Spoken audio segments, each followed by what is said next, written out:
Well, so for those of you who don't know me, let me say a few words as introduction. So, yes, I was at the ORC and had fantastic time. And in setting that up, one of the questions that you asked me was, so why Southampton? Why the ORC?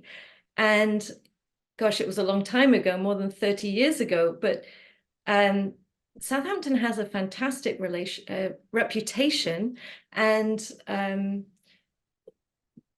fantastic research in the area of laser physics. So that's what attracted me.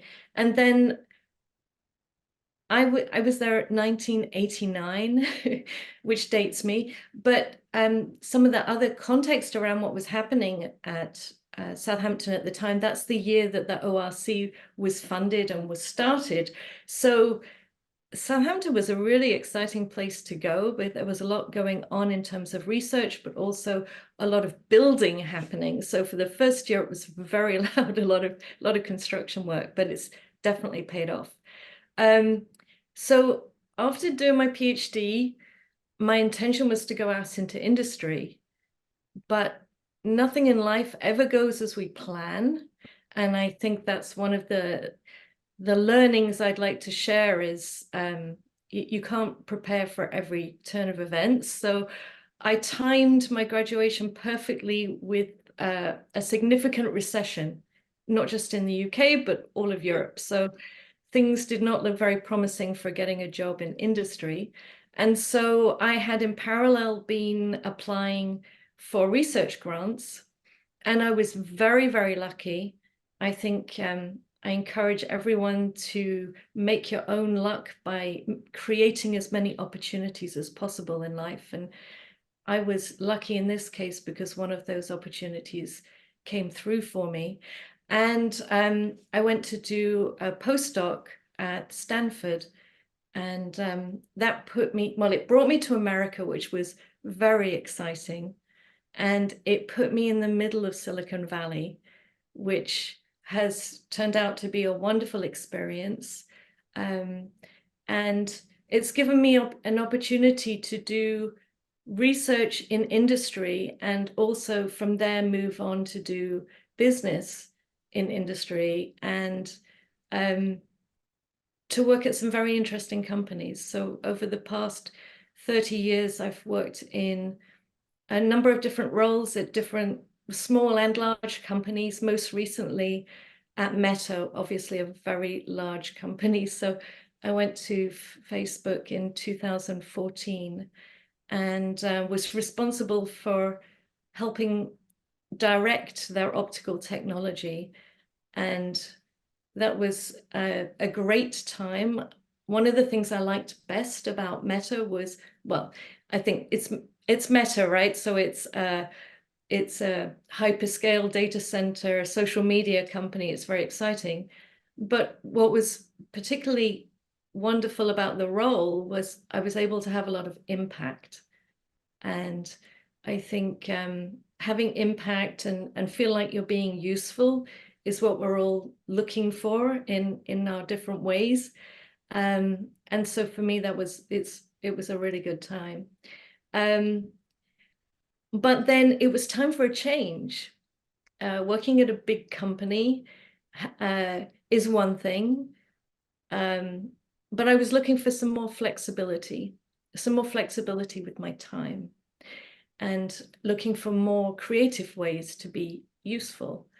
And so last summer, I took a career leap and I formed my own consulting company and I'm having a great time. I'm really enjoying the flexibility. As with everything in life, there's a trade-off, so there's more risk. But I'm at a time in my life where that risk is really exciting. So yeah, I'm looking forward to talking to everyone and hearing some really interesting questions. Amazing. So thank you very much for your introduction, Katharine. Guys, scan your QR codes now, get your questions in, but I have a few questions of my own. So Katharine and I met before, so spoiler alert. And we chatted about some things. And you actually said after your PhD, you'd intended to go into finance. So how did you go from that to where you ended up in Stanford? Like, yeah, I know you said like nothing goes to plan, but kind of how does that happen? Yeah, so I wanted to go into industry. It wasn't necessarily to do finance. I was hoping to do tech, but I couldn't find a job. And, I'd applied for funding and well, I mean, there's a lot of people in the room who know what it's like getting funding for projects. So I was literally I was looking for every opportunity I could. And I told you, I considered retraining as an accountant, which would have been another 3 years and a life as an accountant. So I'm so glad that I dodged that bullet. I mean, hindsight's a wonderful thing. Very glad for everyone that you didn't do that. But I suppose that transition to the US. So what was that like in terms of like culture shift in moving to the US? But also, I suppose, money, logistics, like how did you find that experience? Yeah, it was super exciting. That's probably obvious, right? Um, uh, but it was a very useful time. As I said, it got me to the middle of Silicon Valley, which was a great place for me then to move on and have a career. No, it was good. Culture shock. At least there's a common language, but I discovered that the language gets used very differently, and there's a lot of jokes about English people that I wasn't aware of. Most people were nice. Later on, I moved to Germany, hence the German last name. And I found more culture shock moving from the US to Germany, actually, than from the UK to America. Oh, why was that? Yeah, I think it's just the cultural differences. Somehow the UK floats a little bit closer to the US. It's not just geographical. I think there's more ties to the US, and a common language helps. So Andy would like to know, very personal question, but do you ever regret leaving the UK? That's one of those awkward questions. It depends who's listening, doesn't it? I always tell my family how sad I am to go, but for me, I think it was one of the most wonderful turns of event that ever happened to me. So no, I would find it, I've been gone for over 30 years. I would find it difficult probably to move back. It would be another adjustment to move back. Yeah, you get very used to like one way. I think I found it quite a shock when we went to San Francisco. When I went to San Francisco maybe the first time, it's like a very different you think, like say, like we speak the same language. I see America as being like the same as the UK, and I feel like that's actually not true. The culture is quite different. People are very chatty and like weirdly friendly. It's like in the UK, you're like, "Ooh, why are you talking to me?" So that's a very different but kind of nice dynamic, I think, to get used to. And I suppose in terms, okay, so we have some questions coming in, hot off the press. So Rob would like to know that in terms of working at Meta, so the move fast and break things kind of culture there, like how does that differ to your prior experiences in some of the other places that you've worked? Yeah, move fast isn't just a slogan. One of the first and most disconcerting things that I experienced moving to Meta was the pace. So I would joke with people in the lobby. They had security gates that we would walk through to get in. That was, once you're in Meta, it's pretty open, but to get into Meta, you have to go through security. And I would joke that these things were like moving walkways, and that you spent the rest of the day just moving at twice the pace, a bit like if you go through the airport, you get on the moving walkway and just everything goes twice as fast until at the end of the day, you come back out through the security gate and everything goes back to normal. Yeah. So yeah, meetings weren't 1 hour, they were 30 minutes, and you covered all the same material just in twice the time. I mean, half the time. Yeah. So I suppose as if they needed any more motivation other than cutting their meetings down by half. It's like if people were kind of now, so there's probably people in the audience here who are currently doing PhDs and they're thinking, do I want to stay in academia? Do I want to go into industry? How can people kind of think about deciding what's right for them, maybe? Yeah. Yeah. So it's the pace, I think, is one of the things that differentiates. So I've been lucky, I've been able to collaborate with very many universities, and there's fantastic research going on. Lots of really difficult problems are being worked on, dissected. It takes time, and the problems are usually, the hard ones are usually something that are a bit further out. And so I think it's the pace and the time frame and the when's the deadline. Yeah, so I don't know if that helps, but Yeah, I think that's a good argument around like the pace of life, I think in general, or how, you know, excitable you get about things. And then academia tells you that like, yeah, we're going to do that really soon in like 3 years. So it's kind of, yeah, a different definition of soon maybe. But so obviously you have like a lot of experience now. You've had, you know, a huge career, very diverse as well. Laura has asked a really interesting question, which is like, what do you feel has been a turning point in your career? gosh. Tough questions are the best. Yeah, I don't know that there's one turning point. I mean, so the transition to America, that's a turning point, but I think there's been a number. Excuse me. Water.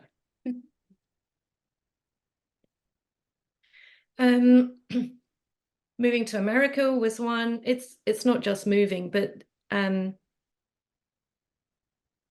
think that the environment, the situation was very different. It opened up a new set of opportunities to explore, right? And then another turning point was moving to Germany, because again, that opened up a whole load more opportunities, learning a new language, learning a new culture, doing working in a much more international environment. So that just being exposed to new things, I think, is rather than turning points, it's maybe facets that open, or yeah. Because you said you left Meta for your sort of own thing because it was time for a change, but change is very scary. So how do you know that like this is the right time to leave your sort of safety of your, you know, monthly paycheck to do your own thing, which is maybe a little scary and you don't know how it's going to work out? Yeah, it's super scary. It's probably one of the hardest decisions I've ever made.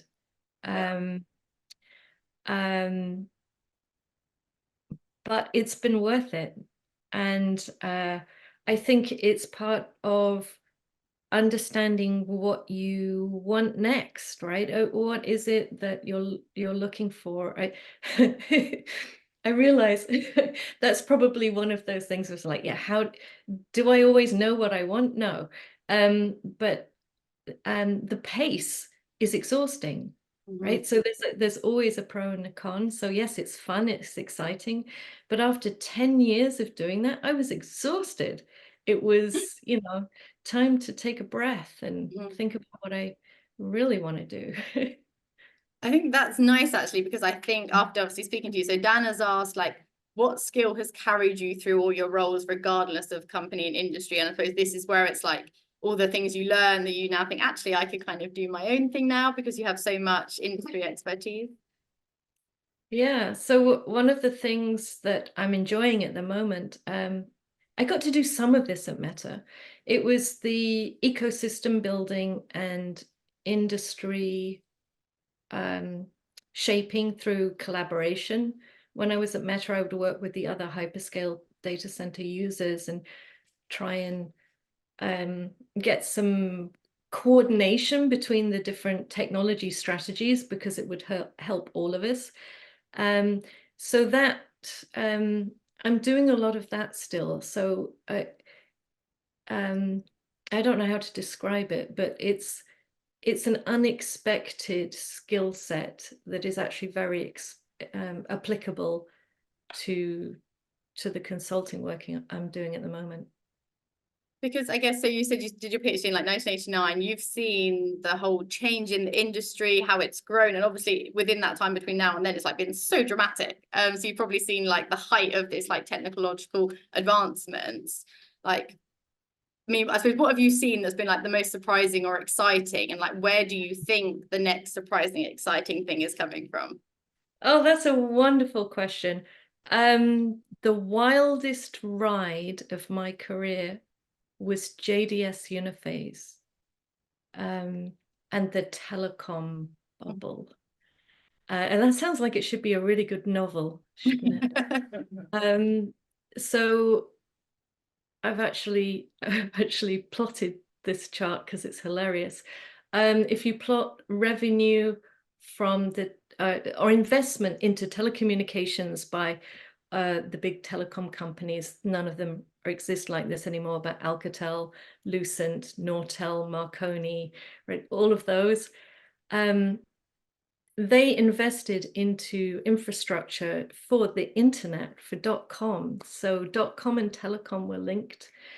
And JDS Uniphase, it's a bit like the gold rush. JDS Uniphase was making the shovels, so everyone needed a shovel. And coincidentally, this is all the fault of erbium doped fiber and amplifiers. So so I like to point back to Southampton in this. But it was the heyday. Everyone was digging, and you couldn't lay enough fiber, you couldn't install enough fiber, and you couldn't build enough erbium amplifiers and add drop modules and all those other things until the internet decided, okay, we've got enough fiber. I think we've got enough now. We don't need any more. And then so it was this huge wave up. It was like a roller coaster, and then just free fall down the other side. That was the wildest ride. No, that's awesome. I think this is, yeah, it's just been like such a change. I've been really excited to kind of see how that's progressed in like a relatively short space of time, in the scheme of things. So a question that Ian's asked, I think this is really relatable to a lot of our startups, is sort of like, how do you find that adjustment from being as part of a team, you know, where you sort of share responsibility and you share the burden of all these tasks, to a company and being like an individual consultant where obviously everything just falls to you? Yeah. I like both. I mean, now it's me who has to get the stuff done. Yeah. But it's also it allows me to be very focused, and it's in many ways a lot more efficient. I feel I'm getting a lot more done. Okay, I mean, that's good. Yeah, we don't have your team to slow you down. I know what it's like, honestly. So this is also my stand-up comedy regime, everyone, very good. So I had a question from Rocky. So in terms of business culture, what's the one thing you would love to see British culture adopt from the States? That's a very good question. I like it. It's a pro and a con though, but maybe a little less risk averse. Or maybe more contact friendly. I'm coming back to the comment you made about being chatty. I think, yeah, that's something we noticed. Like, my personal thing was that I was so surprised that people in Silicon Valley, even though like they're super busy, they're running startups, like they don't really have time, but they're so willing to give back to like the kind of next generation of startup founders. And I really like that culture of like helping people to get to the next level. They're always willing to like do intros, you know. I think here, if you ask someone for intros, like they might, like one person maybe they would intro you to, there they'll like get out their phone book and it's just like, here are all my friends that all have really successful roles in really relevant places. And it's kind of that which I personally thought was just like, that's really nice actually, because you don't have to do that. And so I think the give back culture is really nice. I I agree. I think it may not be a generally like that across all of the US, but Silicon Valley for sure. That networking dynamic is very strong here. So yeah. And I suppose that kind of leads in. So Till, one of our founders from the cohort last year, would like to know, like, where would you recommend building your startup? So actually, is it best in the UK, or is Silicon Valley the place to be? Depends what you want to do. I'm probably biased. That's fine. I would say do it in Silicon Valley just because I think there's your potential to be exposed to more people is higher here. I And think it's about creating opportunities, right? So it's just sooner or later, one of them's going to work. So you have to create more of them. I think a lot of people talk about that and like the network out there, but actually, how do you harness that? So, like, what's a good bit of advice you could give, especially to startups going out to San Francisco in April? Like, how can they make the most of that experience? Because you have all this vast network out there, but like, you know, how do you get to it? Yeah. So it's a bit like trading. So it helps if you have something that people might be interested in to talk about, and then you know you bring something, you get something, or you give something, you get something, right? It's a lot of that. So is that the idea of And like it's kind of not having a even demo? yeah, yeah. If you have something interesting to talk about, you have an idea or a solution or something that sparks some interest, you need a starting point like that. So depends what the startup is, and but yeah, I think that's how to get started. Yeah, I think we're really like trying to encourage everyone to reach out. But you sort of say this like reach out, speak to people, and it's like that's kind of vague. And you know, you trawl through LinkedIn and you try and find people, but I suppose it's really through these networks and making use of the people that you already maybe know that you don't realize might be significant, I guess. Yeah, and it's one thing just reaching out and saying hello, but it's another thing to say, hello, have you thought about this? Or here's an idea, right? Then Yeah. you're giving something. So I think Alex would like to know, was there one specific lesson that you learned at Meta? And maybe it's that, you know, it's very tiring, but that you still kind of apply to things that you do today? I think the culture is built around people. That's not novel to Meta. But I think the fact that it's a social media company, everything about working at Meta somehow or other seems to be tied to that they do everything through social media. So I'm not as active on social media as I was, but the concept of people and collaboration and working together on things, that was an important learning. And so Andy would like to know, how did you find the work-life balance in a big company like Meta? Because I guess that's so different from obviously like being a startup founder as well. So A company like Meta, it's hard work. It's very fast paced. It's a lot of hours. So work-life balance is difficult, but it's something that is understood and everyone strives for. So every manager I had was very understanding. If needed to take my kids to the doctor or had a meeting at school or something I wanted to do, um, there were always ways to work it in. But yeah, it's hard work. Yeah. that's interesting because I guess that's not the impression that I would have got of maybe like Meta, that it would be so kind of flexible. And I think people maybe like, especially in the UK, I would say the US has a reputation in terms of employment that maybe it's not quite so versatile for, you know, and accessible for people. So that's really nice to hear, I think, and positive. But I think just one final question. If you like, you've had such a interesting career, and like you said, things just never go the way you think they're going to go. And so there's probably, I mean, I know because I can talk for myself, like people looking at you and thinking like, wow, you've had an amazing career. Like I could never do that. And it's sort of like, how do you get past that sort of imposter syndrome or feeling like you could never achieve what these other amazing people have done? I think everyone has imposter syndrome, don't they? I don't know what the answer is. Just being open to new things, because new opportunities present themselves, but they'll go away if you're not open to them or if you don't recognize them.